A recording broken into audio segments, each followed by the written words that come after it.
शादी और इसके बाद होने वाली दावतों के हंगामे ठंडे पड़े ही थे कि रमज़ान करीम की रौनकें जाग उठीं। खाला का दिल था कि रमज़ान की शुरुआत में ही अरोसा का हाथ मीठे में लगवाकर बावर्ची खाना इसके हवाले कर दें। यही सोचकर इन्होंने पहले जुमे का दिन तय किया था। वो लडन मामू से मशवरा करने लगी थीं। क्या कहते हो भैया लडन? अब अरोसा का हाथ मीठे में लगवा देना चाहिए। बात मुकम्मल करके खाला ने मामू की तरफ जवाब तलब नज़रों से देखा। बिल्कुल ठीक है, लगवा दो अब मीठे का हाथ। अरोसा बेटी को बिल्कुल को ठीक अदा करने के चक्कर में मामू से सारा जुमला ही अलट गया।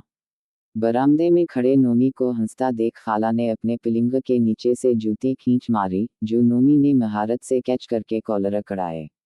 मैं कहती हूँ कल पहला जुमा है। अरोसा से खीर बनवा कर इर्द गिर्द मोहल्ले में दूंगी। आपा और नफीसा को बच्चे अपने फटफटिया पर दे आएंगे। क्या दे आएंगे अम्मी? आकिब ने कमरे में दाखिल होते हुए पूछा। अरोसा ने भी सवालिया नज़रों से खाला की तरफ देखा। बल्कि अरोसा तो खौफजदा भी लग रही थी कि पता नहीं ये खीर बने वाली है या फिर इसका कीमा। नई दुल्हन बेचारी शुरू में ऐसे ही डरती हैं। वो अलग बात है कि फिर ये डर सास साहिबा में मुंतकिल हो जाता है। अरे बेटा, मैं कहती हूँ कल पहला जुमा है। अरोसा से खीर पकवा कर मोहल्ले में बनवा दूँ और बावर्ची खाना अरोसा को सौंप दूँ। आपा देने अपने ख़ानदान में तो हमेशा मीठा पकवाई की दावत होती है। सब मिल बैठते हैं। लडन मामू ने मुतबक़े दावत का मज़ा लिया। आकिब ने मुआमला समेटा। तुम लोग तो सब के सब एक से बढ़कर एक फजूल खर्च हो। नज़र नहीं आता कि शादी पर कितना गज़ब का खर्च हुआ है। गज़ब का खर्च? अरोसा को बेसाख्ता शादी के मलबूसात याद आ गए थे। वो आह भर कर रह गई थी और सास साहिबा को मोहब्बत भरी नज़रों से देखने की जानतोड़ कोशिश कर रही थी। तुम्हें और अरोसा को आने जाने के लिए नई फटफटिया भी खरीद दी है। खाला के नथने फूल गए। अम्मी, वो मोटरसाइकिल के पैसे तो आपा और छोटी मुमानी ने दिए थे। मुन्ने ने बरवक्त गुफ्तगू में हिस्सा लिया। लेकिन खर्च तो हुआ न। वही रकम बचती तो बीसियों काम न पड़ते।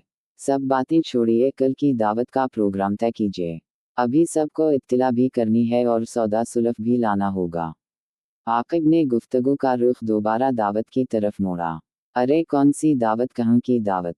बाओले खीर पकाएगी अरोसा और हम मंगनी गए हैं। पहले मंगनी की, फिर शादी और अब ये दावती। वो किया किसी नवाब की औलाद ही जो दोनों हाथों से पैसा लिटाती रहती। उनकी बुड़बड़ाहटों से सब महजूज हो रहे थे।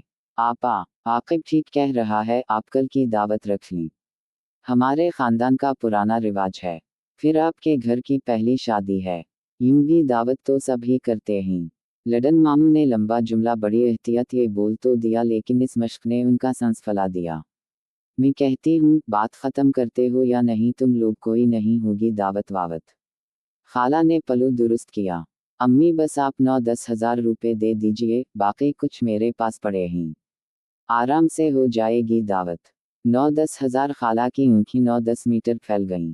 ये बच्चे समझते हैं कि पैसे दरख्तों पर लगते हैं, और उनकी अम्मों के पास ऐसे दरख्तों के बागात हैं। कम अकल औलाद, दे दीजिए न अम्मी पैसे। आकिब कितनी मिन्नत कर रहे हैं। अरोसा ने दोनों बेटे के दरमियान लाड से मदाखलत की। पैसे तो मैं दूं या ना दूं? अरे बीबी, ये आकिब किसको कहा तुमने? आकिब को, अरोसा झट बोली। वो शोखी से मुस्कुरा रही थी। आकिब ने उसे शरारत से देखा। अरे फिर आकिब खावनद है तुम्हारा, यूं नाम लेना कहाँ का तरीका है? बस इशारे से बात किया करो। अल्लाह बख्शे, आकिब के अब्बा मन्नतें कर कर के मर गए, हमने ना लिया कभी उनका नाम, हमेशा सरताज कहा। मेरे सर पर कौन सा ताज है अम्मी, जो ये मुझे सर ताज कहेगी? आकिब अरोसा को तंग करना चाहता था। ताज तो तुम हो इसके सर का, हीरे जैसा बेटा है मेरा। हीरे मोतियों जैसी तो भाभी भी हैं। क्यों लडन मामू? नोमी ने अंदर कमरे से सर निकालकर बाहर कहा। लडन मामू सर हिलाकर इन्हें दिए। नोमी, तुमने झाड़ पूंछ मुकम्मल की या नहीं? खाला ने इधर उधर चप्पल की तलाश में नजर दौड़ाई। अरोसा के लिए अपनी हंसी पर काबू पाना मुश्किल हो गया था। वो मुंह नीचे करके हंस रही थी। वो दावत वाली बात तो फिर दरमियान में ही रह गई। देखिए न अम्मी, रमज़ान का महीना है, इफ्तार की दावत की बरकत ही और होती है। अरोसा की हंसी से उनका पारा फिर से ऊपर ना चढ़ जाए। आकिब ने कमाल महारत से इन्हें अपनी सिमत मुतवज्जह किया। खर्चे की नहुसत भी कुछ कम नहीं हुई, इन्होंने जलकर कहा और एक तरमीमी नज़र अरोसा की तरफ डाली। वो अरोसा की हंसी पर गुस्सा करती थीं। देखिए आपा, सारे खानदान में वाह वाह ही होगी, सवाब मिलेगा 100 अलग। मामू ने खाला की दिखती रग पकड़ी थी। अच्छा तो बस बिरयानी और खीर में मीठा रखेंगे हम। खाला ने रजामंदी दिखाई। चिकन कढ़ाई में बना लूँगा और नान मंगवा लेंगे। आकिब ने मेन्यू मुकम्मल किया। इससे पहले कि खाला कुछ बोलती, लडन मामू ने जेब से 5,000 रुपये निकालकर आकिब के हाथ पर रखे और बोले, बाकी के अपनी अम्मा से ले लेना। खाला की तो नोट देखकर बाछें खल गईं। फौरा बोली, अरोसा बेटा कागज़ कलम तो लाना, सब रिश्तेदारों के नाम लिख लिए जाएं, उसी वक्त देर का काम जानू हमें बहुत खुलता है। अरोसा से अब अपनी हंसी पर काबू रखना मुश्किल हो गया था। मुंह नीचे किए, जब्त से सुर्ख होते हुए कागज़ कलम लेने के लिए जल्दी से अंदर की तरफ लपकी।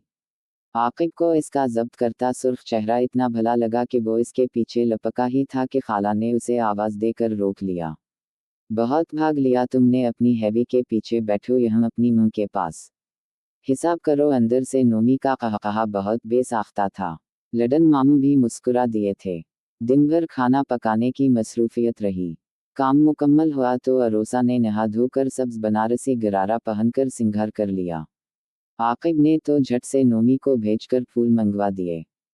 फूल पहनकर तो वो मज़ीद प्यारी लगने लगी थी। खाला ने भी खुश होकर तारीफ की।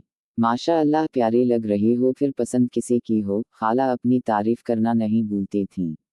अस्र के बाद ही मेहमान आना शुरू हो गए थे। सबसे पहले दानी आया और राबिया को लेकर पहुंचा। साथ ही नसीब अपने मियां के साथ मिठाई के डब्बों के साथ पहुंच गईं। बड़े कमरे का सब सामान हटाकर लड़कों ने फर्शी दस्तरखान लगा दिया था। गोल तकिए और किशन रख दिए थे। बहुत अच्छा किया खाला, जो आपने इफ्तार की दावत रख ली। साथ ही मीठे में हाथ लगवाने की रस्म भी हो जाएगी। राबिया बोली, नफीसा वहाँ कहाँ कोने में बैठी हो, हमारे पास आओ। लडन मामू ने नफीसा को पास बुलाया।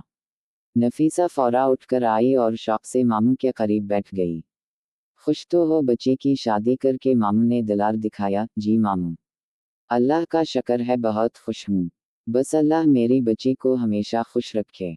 ऐसे घर में आकर कौन खुश नहीं होगा जहाँ मुझ जैसी सास हो, जो मुझसे बढ़कर हो। खाला ने अपनी तारीफ का मौका हाथ से जाने नहीं दिया था। जी जी ठीक कहा खाला, आपने, सभी हाजिरीन ने कहा।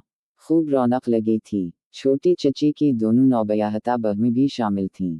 शरबत खजूर से रोज़ा खोलकर मर्द सब नमाज को चले गए तो ख़वातीन भला क्यों पीछे रहती, मिलकर सब ने नमाज पढ़ा ली। मर्दों के आते ही राबिया, अरोसा और दूसरी रिश्तेदार बच्चियां दस्तरखान बिछाने में लग गईं। बिरयानी की इश्तिहा अंगेज़ खुशबू ने सबकी भूख चमका दी थी। अरोसा भई लाना तो अपने लडन मामू के वास्ते बिरयानी की काब। अरोसा ने फौरा काब बढ़ाई। खाला चारों तरफ देख रही थी कि किस किस तक सब अशिया पहुंच रही हैं या नहीं।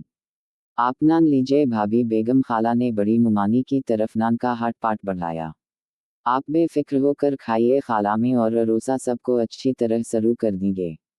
राबिया ने खाला को तसल्ली दी। बातों बातों में खाना तमाम हुआ। खीर खाकर सब ने उंगलियां चाट ली थीं। सभी ने अरोसा को नकद इनाम से नवाजा। अरोसा बेटा, अपने लडन मामू को ज़रा दम दो। खाला ने फौरा अरोसा को आवाज़ देकर कहा। बात खाला के मुंह से निकलने की देर थी कि सब हंस हंस कर बेहाल हो गए। आपका मतलब? लडन मामू का दम घुट दो, नोमी की रग फड़कने लगी थी। देख ली मामू, आपकी बहन अपनी बहू से क्या कह रही हैं। तो ये तौबा क़यामत की निशानियां हैं सब। खाला ने फिर से अपनी चप्पल ढूंढनी चाहिए। नोमी कानू को पकड़कर तौबा तौबा कर रहा था। मसखरा कहीं का। अम्मी, चीनी की चैंक कहाँ हैं? अरोसा ने किचन से झांक कर पूछा। बर्तनों की अलमारी के पहले खाने में है। चैचक की चीनी में। लडन मामू का दम घोट दी भाभी। अम्मी ये कहना चाहती हैं, नोमी को आज मुंह के हाथों मार खानी ही थी। खाला ने खींचकर चप्पल उसे दे मारी पर वो झुककर निशाना खता कर गया। अम्मी, मैं अरोसा को ईद का जोड़ा दलवाना ले जाऊं। ईद में सिर्फ 4 रोज बाकी हैं। आकिब ने आईने में देखकर ब्रश करते हुए कहा। अभी शादी को 2 महीने भी नहीं हुए, 10 जोड़े उन छोटे रखे हैं। उन्हीं में से पहन लेगी कोई सा भी। खाला ने नाक पर से मुखी उड़ाई। ये ईद हमारी शादी की पहली ईद है। ऐसा मौका दोबारा कहाँ आएगा। आकिब का अंदाज अपनी बात मनवाने वाला था।